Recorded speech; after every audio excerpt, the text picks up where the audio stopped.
Hello friends, स्वागत है आप सभी का। जो आप सामने देख सकते हैं ये सीजीएल का मेरा डिस्क्रिप्टिव एग्ज़ाम की ये ज़ेरॉक्स कॉपी है। और ये मैं इसलिए लेकर आया हूँ क्योंकि आप सभी जानते ही होंगे कि कल सीजीएल 2019 का डिस्क्रिप्टिव एग्ज़ाम होने वाला है, टियर 3 होने वाला है। इसलिए मैं ये वीडियो लेकर आया हूँ, मैं ये अपना पेपर लेकर आया हूँ ताकि आपको दिखा सकूँ कि पेपर कैसा होता है, कैसा इसमें और क्या क्या चीज़ें लिखनी होती है, फॉर्मेट कैसा होता है, आपको बॉक्सेस में कैसे लिखना होता है और क्या लिखना होता है, किन बातों का ध्यान रखना होता है ताकि आपके मार्क्स अच्छे आ सकें। और एक और चीज़ मैं बताना चाहूँगा कि मेरे ज़्यादातर फॉलोअर्स बैंकिंग एस्पायरेंट्स हैं, तो वो भी ध्यान रखें क्योंकि एसबीआई पीओ में भी डिस्क्रिप्टिव एग्ज़ाम होता है, तो उसमें भी ये चीज़ इंपॉर्टेंट है। आप ये यहाँ की बताई गई चीज़ें उसमें भी आपको काम आने वाली हैं। तो ठीक है फ्रेंड्स, टाइम वेस्ट ना करते हुए शुरू करते हैं। पहली चीज़ कि ये 2017 में है का एग्ज़ाम है। आप मार्क्स देख सकते हैं यहाँ पे, जो मेरे मार्क्स बन रहे हैं वो आउट ऑफ 171 बन रहे हैं, जो कि बहुत अच्छा स्कोर है। और इसमें क्या क्या आता है तो फ्रेंड्स, ये एसे और लेटर नॉर्मली आप जो नोटिफिकेशन होती है उसमें प्रिसाइज राइटिंग भी लिखा होता है, बट अभी तक ये आया नहीं है प्रिसाइज। बट आप प्रैक्टिस एक बार प्रिसाइज की ज़रूर कर लें, मे बी अगर ये आप आ जाए तो अगर आपने प्रैक्टिस कर रखी है तो आपको हेल्पफुल होगी, आपको कोई दिक्कत नहीं होगी वो राइटिंग प्रेसिज लिखने में भी। ठीक है, अब बात करते हैं ऐसे की। अगर ऐसे की बात की जाए तो नॉर्मली वो 250 वर्ड्स में लिखना होता है, प्लस माइनस 10% अलाउड होता है। 10% का मतलब 25, मीन्स आप 225 से 275 के बीच आप लिख सकते हैं। ये वर्ड्स आपका अराउंड इतने वर्ड्स आप लिख सकते हैं। बात रही लेटर की, तो लेटर का 150 वर्ड्स अलाउड होता है, जिसमें इसमें भी प्लस माइनस 10% होता है। इट मीन्स कि आप अराउंड ये फिर हो गया आपका 135 से 165 वर्ड्स में लेटर्स लिख सकते हैं।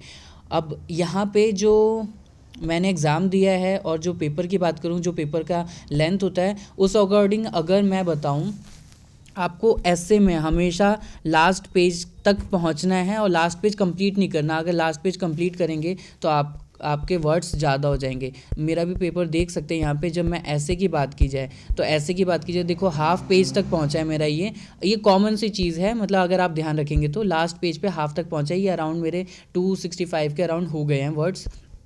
और अगर लेटर की बात की जाए तो लेटर में मैं बता दूं कि अगर आप 165 वर्ड्स टोटल लिखने लग गए तो आपको पक्का है कि आपका ये पेज ख़त्म हो जाएगा और आपको लास्ट में योर्स फेथफुली वगैरह आपको कहीं एडजस्ट करना पड़ेगा, तो हो सकता है दिक्कत हो जाए। तो ध्यान, इस बात का ध्यान रखना है कि आपके पेजेस ना ज़्यादा वर्ड्स ना ज़्यादा लिखने हैं ना कम लिखने हैं। आपको जो भी आपको अलाउड है, जो भी वर्ड्स की रेंज अलाउड है, उसी के बीच में आपको ख़त्म करना है।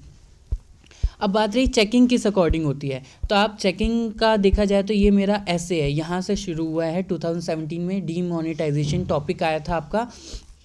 मैं डायरेक्टली लास्ट पेज पे ले चलता हूँ जहाँ पे मुझे मार्क्स दिए गए हैं। आप यहाँ पे मार्क्स देख सकते हैं। मार्क्स जो है 3 पार्ट्स में दिए गए हैं, ए बी सी। जहाँ तक मेरा मानना है ये सी पार्ट बॉडी का उन्होंने दिया है और ए और बी इंट्रोडक्शन और एंडिंग जो भी कंक्लूजन पार्ट है उस अकॉर्डिंग दिया गया है। अब तो जो CHSL में जो देखा गया था, मैंने CHSL की भी कॉपी मंगवाई थी, वहाँ पे रफ चेकिंग होती है। वहाँ पे ऐसा कोई पार्ट वाइज नहीं लिखा हुआ था, सिंपली 50 में से 20 30 40 जो भी देने हैं वो डायरेक्टली दे के ख़त्म कर दिया। इससे साफ पता चला था कि उन्होंने कोई रीडिंग वगैरह नहीं की है, रफ चेकिंग हुई है, जिसको जो मर्जी वो मार्क्स पकड़ाए हैं। और मतलब सिर्फ कॉपी चेक करने का काम हुआ है, रीड किसी ने नहीं किया है जहाँ तक मेरा मानना है। CGL का आपका थॉरली चेक होता है, बॉडी मतलब पूरी इंट्रोडक्शन, बॉडी और कंक्लूजन सब कुछ देखकर मार्क्स दिए जाते हैं। बात रही कि मार्क्स मेरे जो अच्छे आए हैं, 71 अच्छे मार्क्स हैं। आप स्टार्टिंग कैसे करनी है, क्या करना है और क्या क्या लिखना है जिससे आपको आपके मार्क्स इम्प्रूव हो सके। आप इंट्रोडक्शन मैं रीड करके बताता हूँ, आप इंट्रोडक्शन ही देख सकते हैं। कुछ पंच लाइन्स होते हैं जो आप ऐड कर सकते हैं बीच बीच में, कुछ कोट्स हैं जो आप ऐड कर सकते हैं। ठीक है, मैं आपको बता दूँ क्या कुछ पंच लाइन्स की बात करूँ, कुछ ऐसी लाइन्स जो अच्छी हो, जो यूनिक हो, वो आप ऐड कर सकते हैं। आप कोट्स ऐड कर सकते हैं जिससे मार्क्स इंक्रीज़ हो जाते हैं आपके। आप पॉइंट्स जितने ज़्यादा ऐड करेंगे, जितना मतलब आपकी सोच पता चलती है, आपके पॉइंट्स जितना ज़्यादा लिख सकते हैं आप उन लिमिटेड वर्ड्स में उतने ज़्यादा आपको मार्क्स मिलेंगे। प्लस आपकी वोकैब कैसी है वो भी ध्यान रखना है, वोकैब बहुत ज़्यादा भी हार्ड ना नहीं लिखना कि एग्जामिनर को समझ ही ना आए, चेकर को समझ ही ना आए, तो वो भी चीज़ सही नहीं होती। वर्ड्स ऐसे यूज़ करने हैं जो ठीक भी हों और बहुत ज़्यादा टिपिकल भी ना हो, तो नॉर्मल। अब इंट्रोडक्शन की बात की जाए तो देख सकते हैं आप इंट्रोडक्शन क्या है मेरा।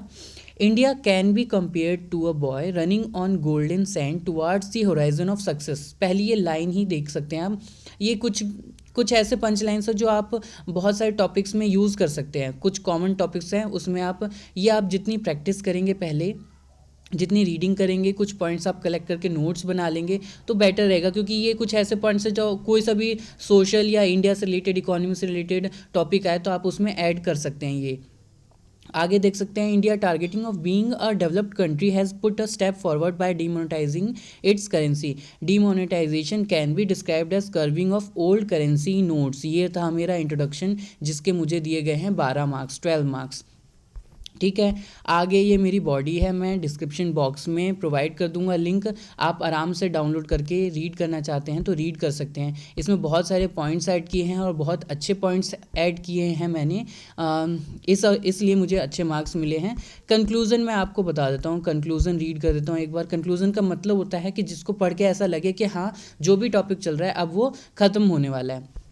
जैसे India is the largest democracy in the world, it has the second largest population due to which there are many problems in India such as poverty, literacy, corruption, unemployment and many मोर।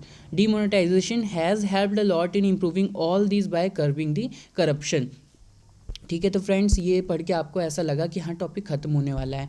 ये मैंने marks का pattern आपको बता ही दिया कि marks का pattern कैसा होता है, बॉडी वाइज कैसे चेक करते हैं पूरे एग्ज़ाम को, पूरे ऐसे को कैसे चेकिंग हुई है। अब लेटर की बात करते हैं, तो लेटर का टॉपिक ये था, आप अब तक प्रैक्टिस कर ही चुके होंगे कि लेटर का फॉर्मेट कैसा होता है। स्टार्टिंग में ये देख सकते हैं जो भी टॉपिक दिया हुआ था उस अकॉर्डिंग लिखा। लोधी रोड, ये जो भी पर्सन के बारे में जो भी लेटर लिख रहा है उसका एड्रेस है, प्लस जहाँ पे भेजना है उसे उसका एड्रेस, देन सब्जेक्ट, फिर आता है बॉडी यहाँ पे, फिर बॉडी के बाद कंक्लूजन पार्ट आ जाता है। इसमें भी लास्ट में ये जो भी आप मेंशन करते हैं योर्स फेथफुली वगैरह, ये यहाँ पे भी 3 पार्ट्स में मार्क्स दिए गए हैं। जो स्टार्टिंग का फॉर्मेट है उसके लिए 7, लास्ट का फॉर्मेट के लिए 7, बीच में बॉडी आपने जिस अकॉर्डिंग लिखा है 18, तो टोटल ये मेरे 32 मार्क्स बनते हैं आउट ऑफ 50। तो ऐसे एग्ज़ाम होता है फ्रेंड्स। बॉक्सेस आपके बारे में मैंने बता दिया कि लेटर में आप देख सकते हैं लास्ट में मेरी सिर्फ 2 रोज़ ही बची हैं, तो इस अकॉर्डिंग आप देख सकते हैं ये मैंने अगर काउंट किए टोटल वर्ड्स तो ये 150 के अप्रॉक्स ही हैं। अब मैं इसमें 1-2 लाइन एक्स्ट्रा अगर लिख देता तो मुझे ये योर्स फेथफुली राजन लिखने की जगह नहीं बचती और हो सकता था कि मेरे उस चीज़ के मार्क्स भी कट जाते अगर मैं बॉक्सेस के बाहर जाता। तो इस बात का मेन ध्यान रखना है। बाकी आप प्रीसिज़ की भी प्रैक्टिस कर ले, प्रीसिज़ राइटिंग की, ताकि आपको इन केस प्रीसिज़ आ भी जाए तो आपको दिक्कत ना हो।